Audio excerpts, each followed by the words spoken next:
Hey, what is up, everybody? This is your boy AJ Trip, and welcome to That's a Shoot. This is my weekly show where I talk about the good and bad in the world of professional wrestling. It's called Put Over and Bury. And then I have a main topic, in which we discuss something. Usually, in the last couple of weekends has been the predictions episodes, but now we're back on track to a regular episode. So I got a good topic for you today, something for you to think about.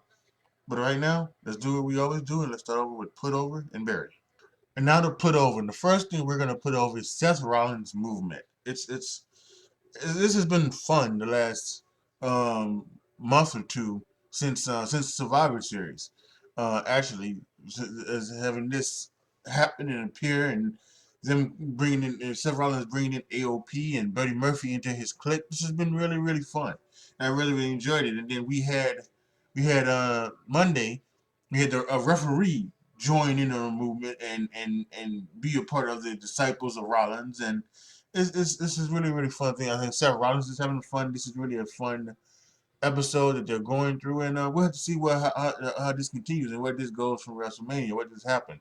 There are rumors that both Seth and Becky could be taking time off after Mania to go get married and have their honeymoon, things like that. Um, so we'll have to see where this goes leading up to WrestleMania, as we're only 5 weeks away. But right now, I really am enjoying what I'm seeing out of the Seth Rollins movement on Monday Night Raw.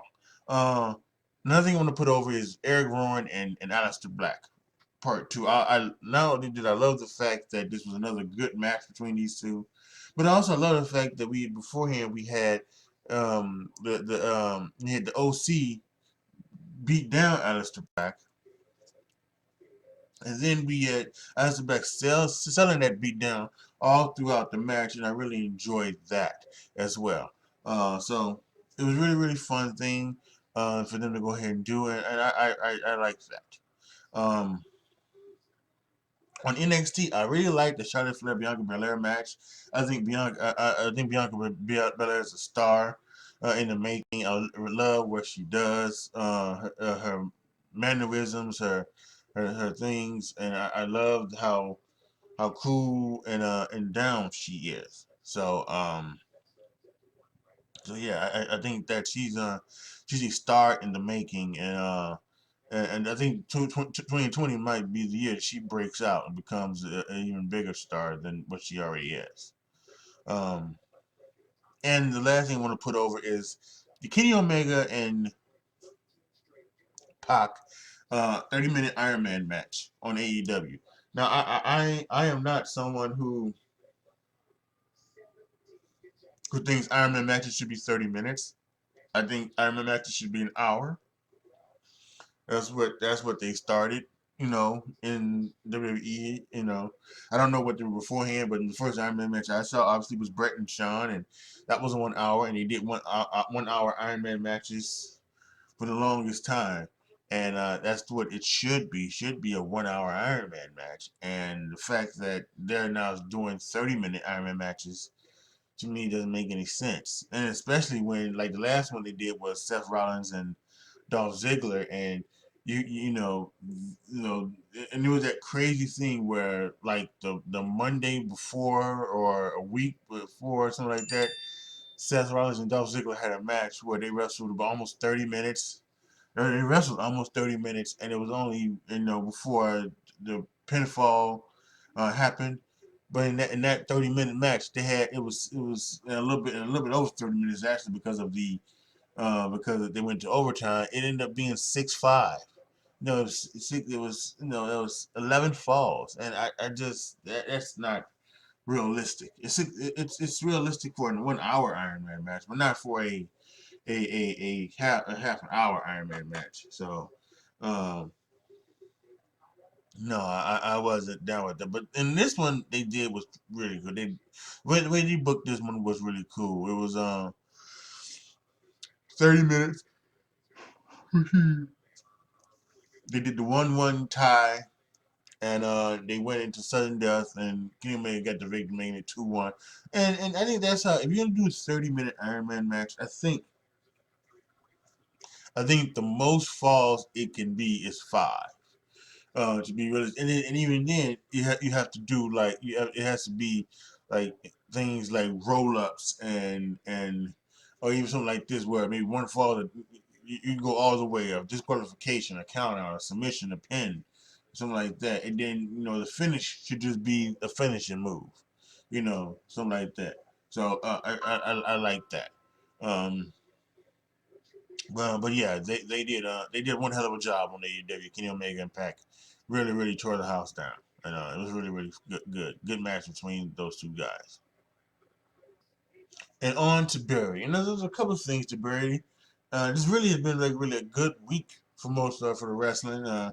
Until last night, I didn't like two things. I didn't like the fact that Boston started to boo Goldberg. I mean, I didn't. That was just I listen. There's no reason to boo Goldberg. I'm so sick of these fans. These fans who are just so so like entitled to thinking that they're supposed to be given anything and everything that they want, and that's just not the case. You know, WWE is running a business, and they use the tagline, they do what's best for business, and what's best for business is putting the title on Goldberg. It just is, and having him face Roman Reigns at WrestleMania. So and the fact that fans were booing Goldberg, I didn't like that, And then when Roman came out, there were even some chants of both you suck or something like that, and it just so uh, I hate those type of fans. They're so effing entitled. It makes me sick. And the second thing I didn't like was the tag team elimination chamber match announcement. Uh, you know, it, I think to do it for the elimination chamber match for last year for to nominate the first ever women's tag titles was one thing, but to do it again, I don't think it was a good match, but I don't know. I'm not a big fan of the whole elimination chamber match. Shouldn't be for tag teams. It should be for regular. It should be for a singles match. And the fact that they're gonna put a tag team elimination chamber match together, I'm not a fan of it. I'm not a fan of it. So whatever. So the main topic for this week's episode is why has the Fiend and Becky Lynch lost steam? 2018, Becky Lynch became the hottest thing in the professional wrestling business. So hot that they changed the WrestleMania main event.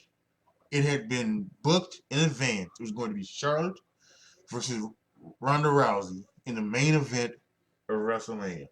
But Becky Lynch got so hot they had to insert her into that title picture.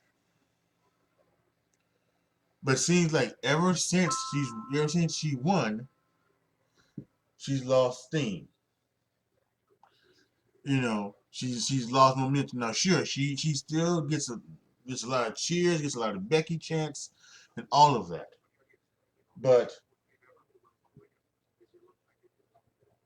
it does seem like there are that she's not as popular as she was in that 2018.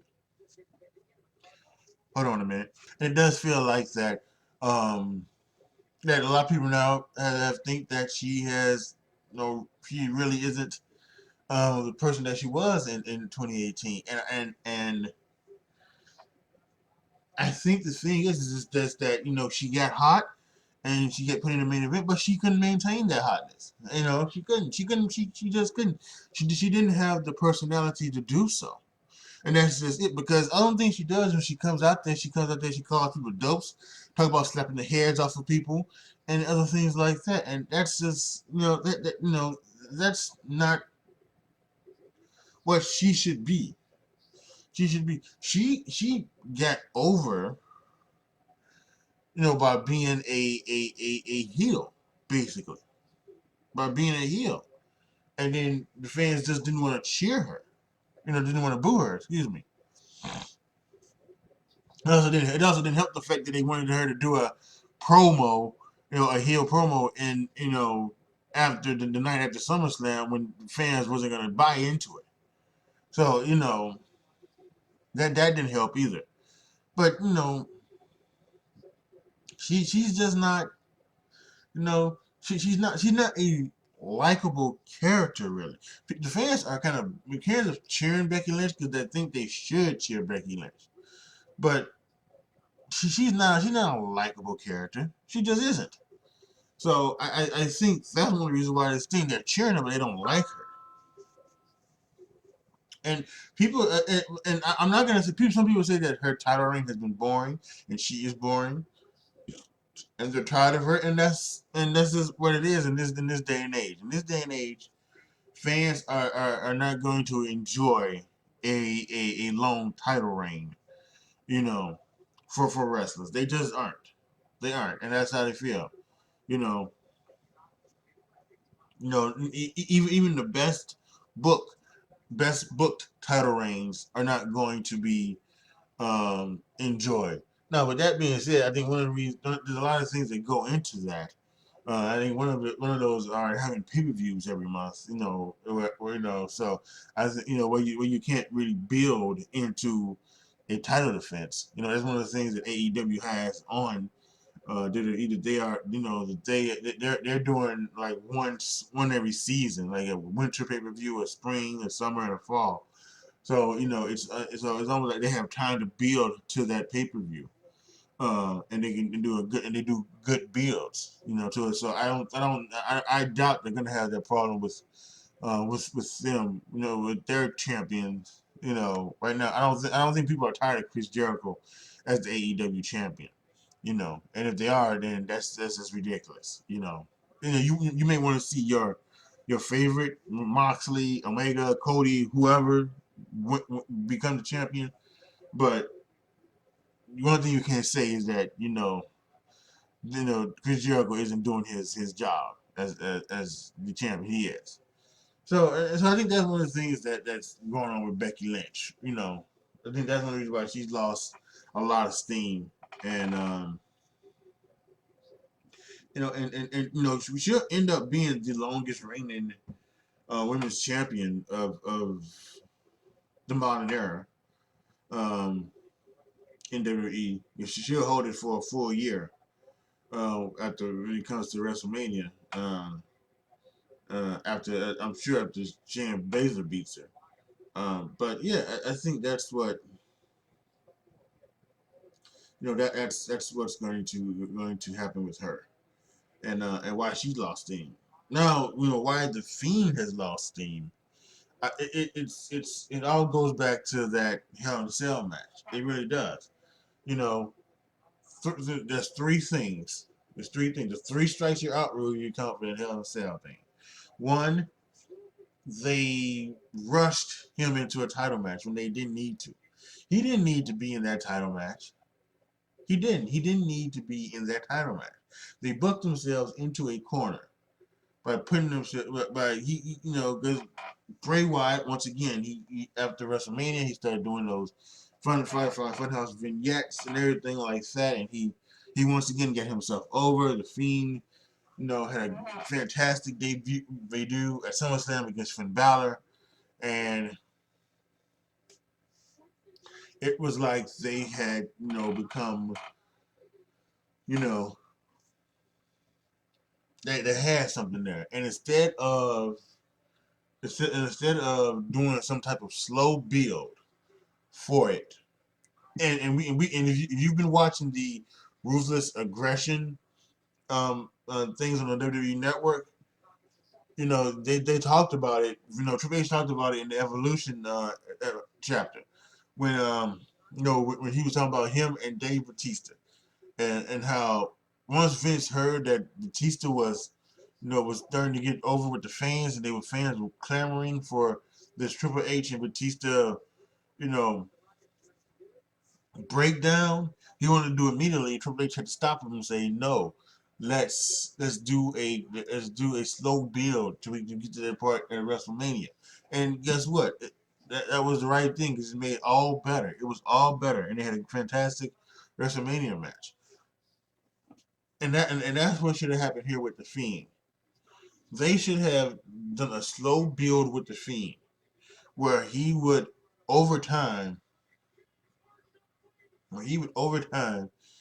get his, get his revenge and everything like that. That's kind of like the Fiend was. The Fiend was, was there to get revenge on the folks that, kind of did him wrong all the time, right? So if they would have did the slow build for the Fiend, they'd have the Fiend win WrestleMania and have the Fiend go on to face Brock Lesnar at WrestleMania. They would they would have a superstar on their hands, but what again Vince couldn't wait, so they put him in a title match with Seth Rollins, which they didn't need to do. Then they put themselves in the corner. Okay, so we want to capitalize on the Fiend, Fiend's popularity, and put him in a title match, but we don't want to put the title on the Fiend. So what do we do? And they do something, and then the second thing they did was that they made the Fiend something that he should not have been. The Fiend should not have been this unbeatable, unstoppable force. At least not in the way that they want to do, where he's not selling finishers and he's kicking out of finishers like he was with Seth Rollins. Seth Rollins had 18 curb stomps, and he's just not apparently not phased by any of them. That's not what he should have been. He should have been one of those things where, yeah, maybe that he doesn't feel pain. If you wanted to go that way, yeah, okay, he doesn't feel pain, but not something where like he gets curb stomped and then jumps back up. No, he curb stomped 1, 2, he kicked out, and if you wanted to do 2 or 3 curb stomps, that would have been fine. But the fact that he did those 15, 18, 20 curb stomps, I mean, they were that really just that took him totally out of the equation. It took him totally out of the equation. It made him unrealistic. It just and that's where his decline started. And that's where his decline started. His decline started. That was it right there. And then of course the third thing was the entire finish, because they once again for the second year in a row they did a Hell in a Cell match where the finish was a non-finish. Where the referee stopped the Hell in a Cell match, and the Hell in a Cell match would be no qualification, no count out. So so it just, and it was just all done there for that. And again, just like Becky Lynch, fans were still cheering for him. The fans are still, he's a heel, but it's still into him, that he's still over. But he's not, he's not as special as he could have been. And and that really, I think, that's the reason why Fiend lost steam, and he should not have been the champion. He should have been. He actually should have been like an Undertaker type character, and not in the sense of where that Undertaker needs the championship. Because Undertaker never needed the title. He never has needed the championship to get over, to be over, to have spectacular feuds or anything like that. But what he did, but so, and that's what the Fiend should have been.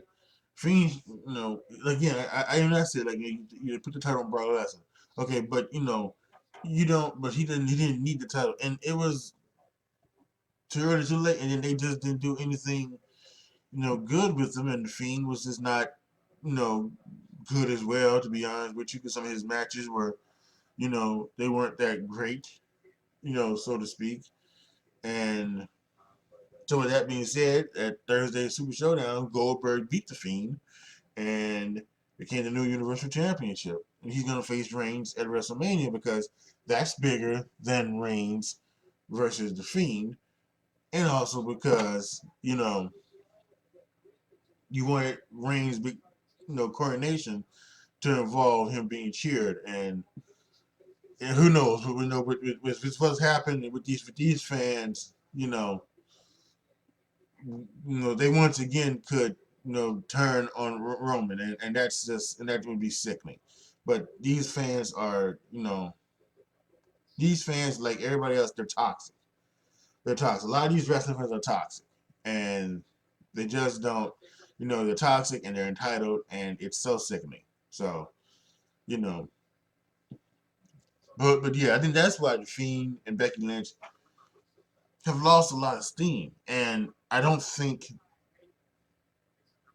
the Fiend can get it back. I just don't. I don't think the Fiend can get it back because once you, like I said, Luke Owen from Wrestle Talk, he mentioned this. Once you've done the whole 18 curb stomps to beat to beat somebody like they did with the Fiend, you can't go back from that. And now to try to make the Fiend into the character that he should have been all along, I don't know if that's going to now jive. So, they now have to figure that out. And with Becky Lynch, for me, it's just all about a character turn for Becky Lynch. I think Becky Lynch, I said this back at the time in 2018. They should have continued. They should have kept her as a heel. It really should have. They should not have just turn her baby face or anything like that. They should have kept her heel. And maybe now what they'll do is they'll make her heel. They'll put her with her real life boyfriend slash fiance Seth Rollins, and she'll be a part of that disciple. She'll be the Messiah's Mary or whatever. She'll be by his side, and then maybe she'll be a heel, and maybe she can get some of her groove back that way. But otherwise, I just don't think Becky Lynch is going to be you know, she's not going to be it anymore, and rightfully so. All right, folks, that's it for this episode of That You Shoot. Make sure you'll be back here next weekend when we have another uh, episode.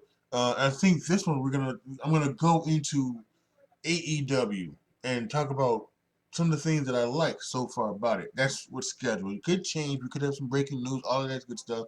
But right now, I think we're gonna go into AEW and everything like that. So we'll talk about that next week. As for this week, post your comments down below. Tell me what you guys thought. Tell me what you thought about over my putovers. Talk about my berries and talk about my main topic. What do you think? Why is the Fiend and Becky Lynch has steam? Do you agree? Do you not agree? Let's talk about it. Post your comments down below. Tell me what you guys think. Like the video, share the video, subscribe to the channel. And as always, thank you guys so much for watching. Make sure you go to patreon.com/AJTrip and become a Patreon. 3 tiers, $1, $10, and $25, I believe. So make sure you go there, become a Patreon, and you can affect what's going to happen on this channel, on my Twitch channel, and on my podcast. And make sure that you go wherever and find the podcast, the game according to me, because it will be. I am coming back with a podcast very, very soon, so you don't want to miss that. All right, y'all. That's gonna be it. It's your boy AJ Trip signing off. As always, be good to each other, y'all. Be careful out there, and I am out.